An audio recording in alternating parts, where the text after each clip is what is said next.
Hi, I'm Brendan Baker, and if you knew me, you probably know that I'm pretty into basketball. I'm kind of known for that. But what most people don't know is why. I love basketball because it teaches me how to be a better teammate. When somebody talks about basketball like it's stupid or like it doesn't matter, it bugs me because basketball is way more than putting a ball into a hoop. Most people think I'm crazy, but the truth is, basketball is way more than a sport to me. That's why I'm constantly talking about it, because you can't really know me unless you know what matters to me. It's not just a sport, it's personal.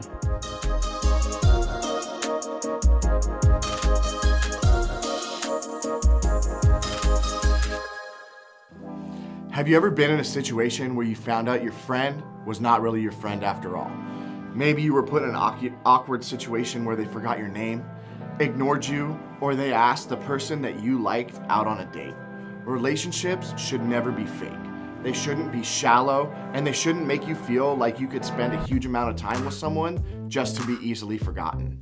Regardless of whether or not you're a really social person, I think that we would all agree that when it comes to our relationships with our friends or with people we spend a lot of time with, we want real ones, not fake ones, right?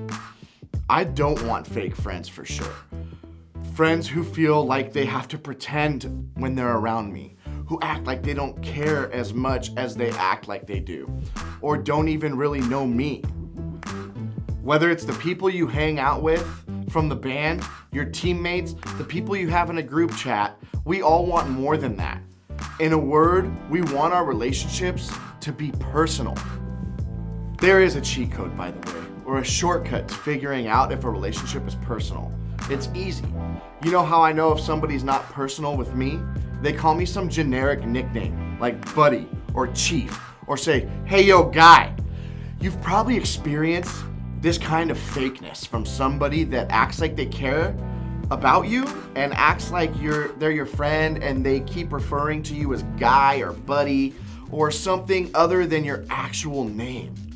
The one you've literally lived with for years, because they don't even know your name.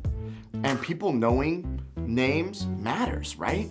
It makes us feel more important. It makes us feel known. It makes us feel like there's a connection between us and the person who knows our name. Nobody wants a fake friend or a fake relationship, but you know what the opposite of fake is? It's real, right? I totally agree when it comes to sunglasses, art, or anything else I buy from Wish.com. The opposite of fake is real. But when it comes to relationships, I think there's a better word. Actually, I know there's a better word. When it comes to people, the opposite of real is personal. Think about it. Somebody can be real without knowing you personally. They can be cool without being close to you. They can even know something about you, like what math class you're in, or they may even notice something like what brands you wear. But that doesn't make it personal. Being personal puts somebody in a whole different category, and that's what this series is about. If I asked you to name everyone you can think of who knows your name, how many do you think would be on that list? And I also wonder, if you did make that list, would you put God on it? Here's the thing. Some of you may have grown up hearing that God knows your name. There's a bunch of examples of this in the Bible about how God knows us just that closely. Just like when Jesus says this.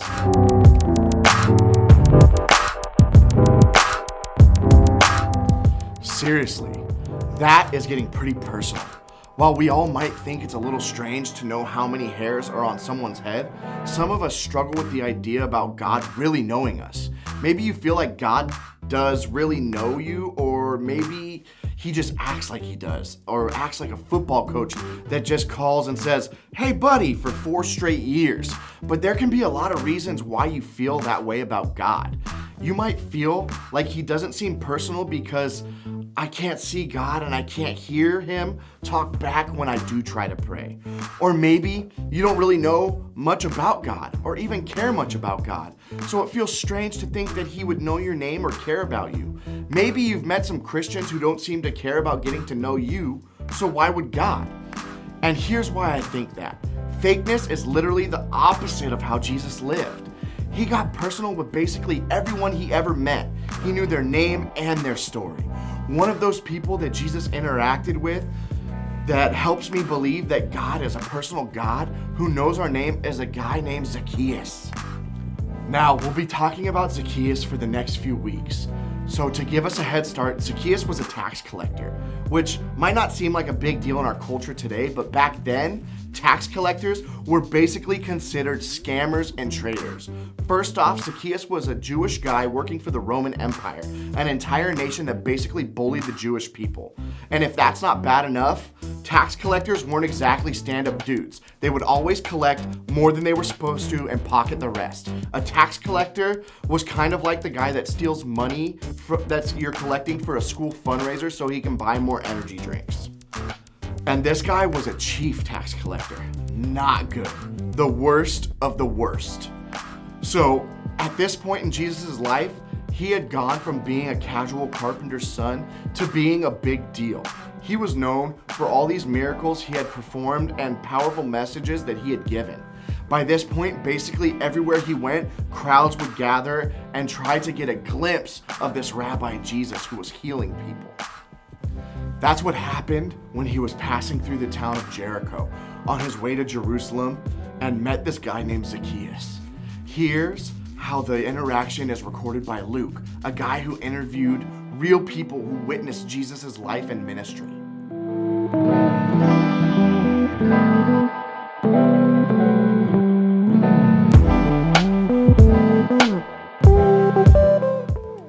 This is such a huge deal. Getting this kind of attention from Jesus is crazier than if your favorite celebrity randomly started following you on Instagram and commenting on all your pictures. Not only did Jesus call out the guy who was watching from the tree, but did you notice that Jesus called him by his name? He didn't say, "Hey there, big guy." He called him by his actual name. But Jesus doesn't just do that. He invites himself over to Zacchaeus' house.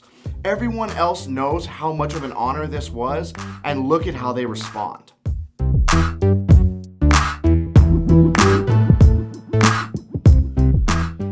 Okay, maybe you wouldn't use the word grumbled, but basically they were being haters. This was a guy they did not like. Maybe nobody liked. Nobody would have wanted to have seen Jesus hanging out with them or even themselves hanging out with him. But real talk, why do we care? Because this isn't just a story about Zacchaeus. It's about Jesus and how he treats others. He paid attention to the guy on the sidelines, the guy who annoyed everyone else, the guy nobody was noticing, the guy I bet nobody cared to try and learn his name. The guy that Jesus knew and used his name. And by the way, he does the same for you. Jesus knows your name too. Okay.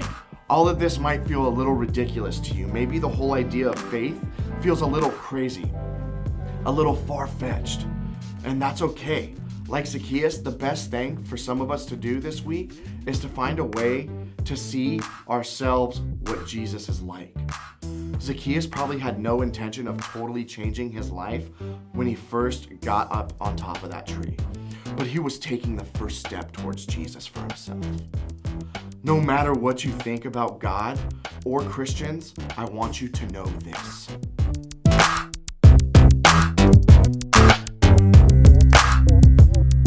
For some people, that doesn't always sit well.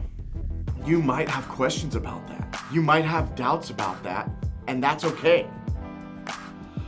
But what would it look like for you to hop up in that tree and get a better look, to rethink or reimagine what God is like, to start asking some of those questions?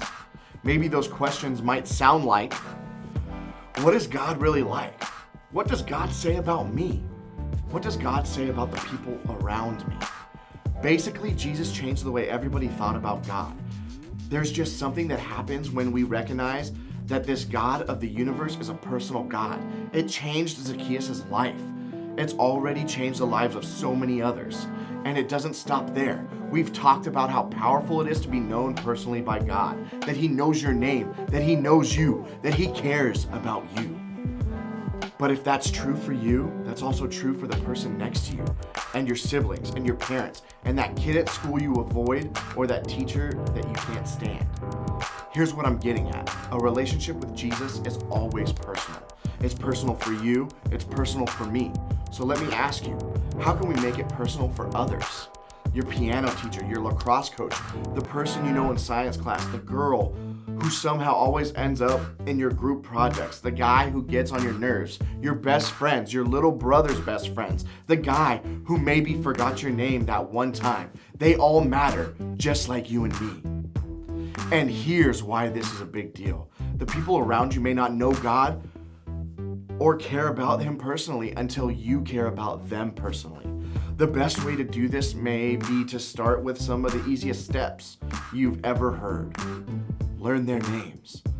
Learn the right way to pronounce their name. Use their name when you see them. I get it, this seems so basic, but that's why it's a big deal. Knowing someone's name is the absolute simplest thing that we can do to communicate that somebody matters. And if someone feels like they don't matter, it can just have a huge impact and not in a positive way.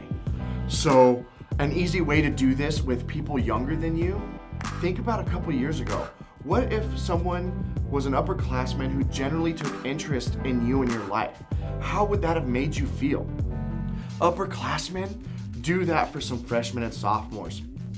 Freshmen and sophomores, find some middle schoolers that you can invest in, or at least begin to call by name. Hop in the group chat on Snapchat and reach out to them. They need your help. And they need someone to look up to who follows Jesus. So I look forward to you guys doing this next week and reaching out to those younger than you and being the example of being personal.